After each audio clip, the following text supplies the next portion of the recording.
নমস্কার বন্ধুরা, one plant one life চ্যানেলে আপনাদের স্বাগত।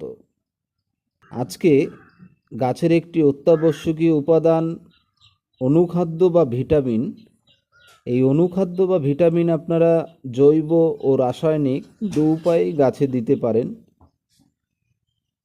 এই অনুখাদ্যের মধ্যে বোরন, জিঙ্ক, মলিবডিনাম, আয়রন বিভিন্ন উপাদান থাকে, যা গাছকে সবুজ সতেজ রাখতে সাহায্য করে, ফুল ফল আনতে সাহায্য করে এবং গাছের পাতা অনেক সময় হলুদ হয়ে যায়, এই হলুদ হওয়া থেকেও রক্ষা করে।